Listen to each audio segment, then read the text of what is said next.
سبحان الله عما يشركون.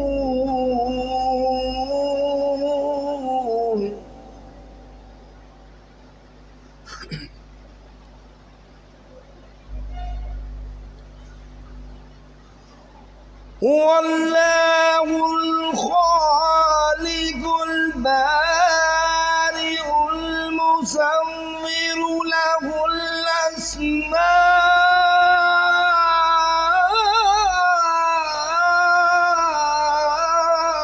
الحسنى.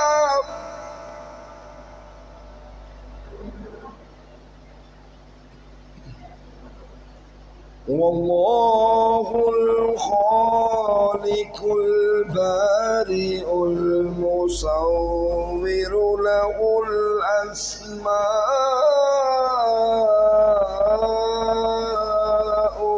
الحسنى.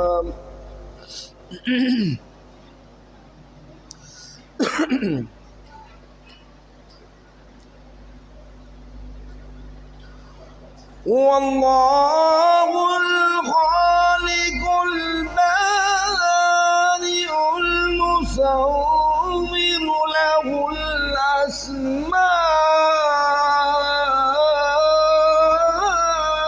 الحسنى.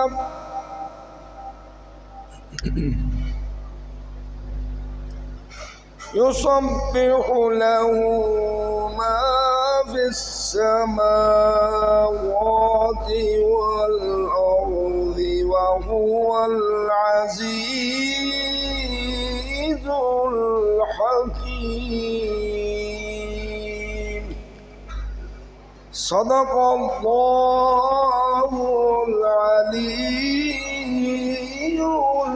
العظيم.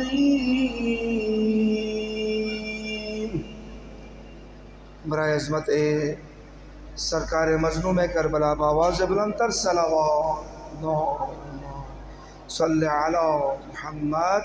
اور التمسو بارگاہ جناب سیدہ میں ہدیہ سوز و سلام پیش فرمانے کے لیے جناب محسن رضا سے کہ وہاں کی بھی سیدہ سلام اللہ علیہ کو ان کے لال سرکار سید الشہداء مظلوم کربلا کا قرصہ پیش فرمانے. برائے عظمت محمد وعلی محمد صلوات.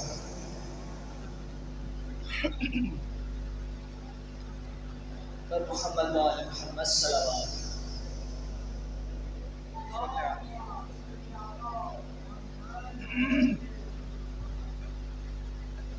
زہر جائیاں داسیا داسی.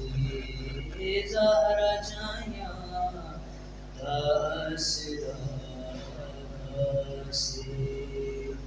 ہویا کربل ہویا کربل ہویا کربل دے وچ جدا گہری.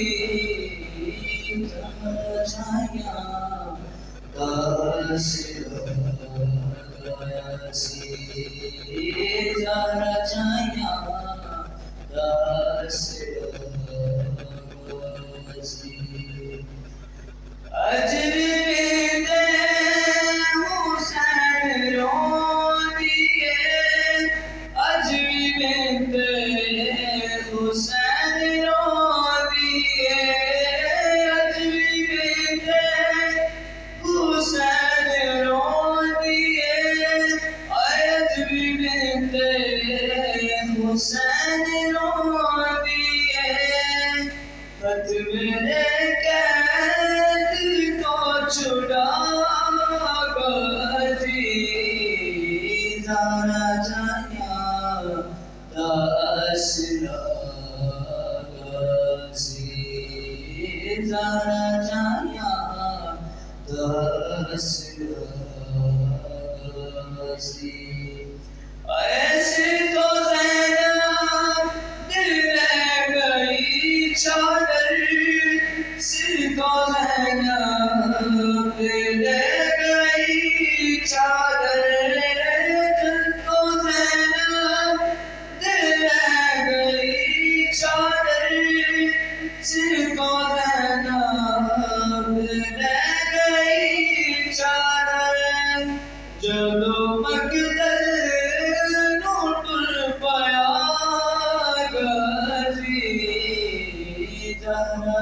جایا دغسرا گاسی زارا جایا دغسرا گاسی اے شبر رج رج حسین کو مارے شبر رج رج حسین کو مارے شبر رج رج حسین کو مارے شبر رج رج حسین کو مارے جاندار نہیں رہا غازی جایا دغسرا گاسی جانا جایا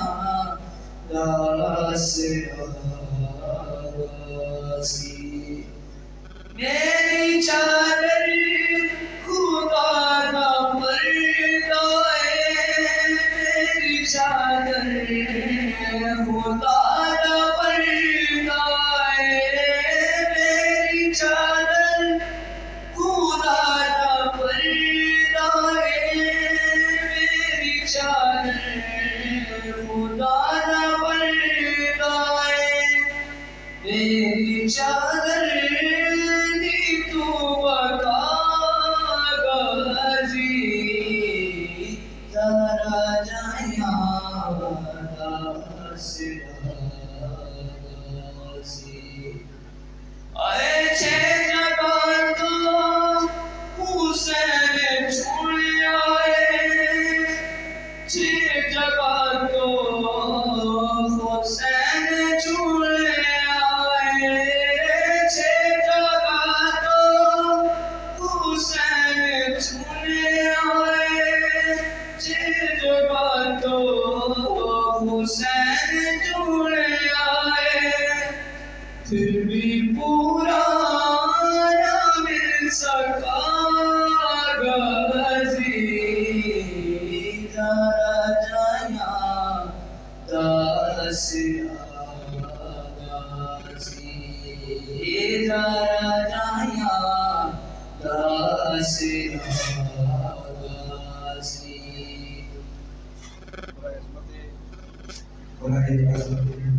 سرکار محبوب ہمارے حضرت ابو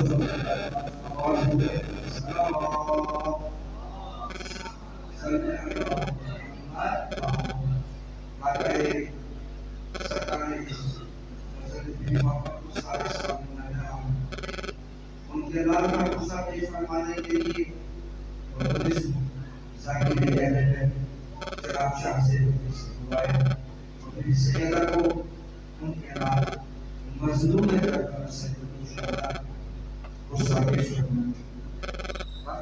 محمد صلی اللہ صلی علی محمد اے رونے والوں ہے یہ گریش و روشن کی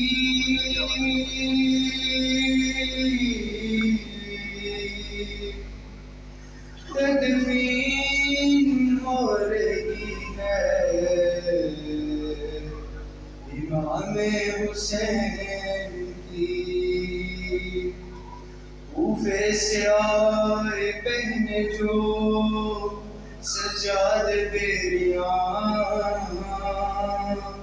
لاش حسین دیکھنے آنسو ہوئے روان ہاتھوں کو چور کر کیا بیمار نے بیان بابا تمہاری لاش ڈھونڈوں کہاں کہاں کیسے کفن دوں لاش کو غربت نصیب ہو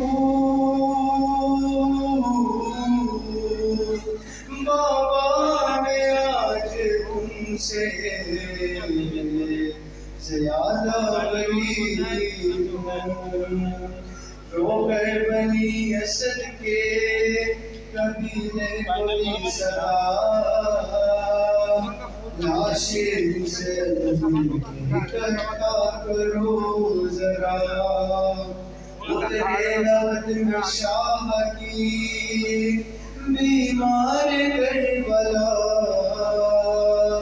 بولے بڑوں میں کس طرح دل کی یا خدا رو کیسے سوئے کبا زہرا کے چین کا سری نہیں رہا میرے بابا حسین کا جتنے بھی ٹکڑے مل سکے سب چن لیے گئے آہستہ سے وہ بھی مارنے رکھے سینے پہ ہاتھ رکھا جو بیٹے نے باپ کے خالق بابا جان کے سجاد رو پرے بولے کہ یاد آتی ہے اس وقت داد جان توری ہے سرما میرے بابا کی پسلیاں لوٹی ہے سلاش بڑی بدیار کی گوروں سے پہلے لاش پامال کی گئی اڑتا ماما ابا لے گیا کوئی یہی نہیں کہ صرف انگوٹھی نہیں ملی بے احترامی کی ہے یوں زہرا کے چین کی انگلی لینے کاتی ہے بابا حسین کی تیروں سے سارا جسم ہے ہائے بھرا ہوا پہلو میں بابا جان کے نیزہ گرا ہوا 13 جگہوں سے ان کا گلا ہے کٹا ہوا ہے دل یہاں سر وہاں سے بھرا ہوا سر دیکھ کر یقین ہے میرے خاندان کو مارا ہے پتھروں سے میرے بابا جان کو بڑھ کر بنی اسد نے ایک بات پوچھ لی مولا معاف کیجیے گر ہو بتا کوئی چھوٹی سی کیا یہ سینے پہ شہر رکھی ہوئی آبے کے بات سن کے ہر ایک مادر گئی اے رونے والوں ہے یہ گلی شروع شہر کی تدفین ہو رہی ہے امام حسین کی برائے خوشنودی سرکار سید سجاد بلائے کرام بآواز بلند سلام صلی اللہ محمد وآل محمد مخلصو علیہ سیدنا حضیر رسول السلام کے فرمانے کی مبارک سے کہ معاشرہ کی سیدنا سلام اللہ علیہ کے حضور حضیر رسول السلام کے فرمانے سرکار حضرت شہزادہ قاسم علیہ السلام بآواز بلند سلام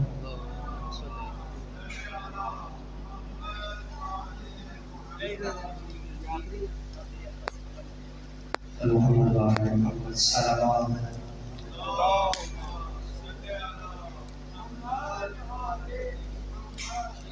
میرے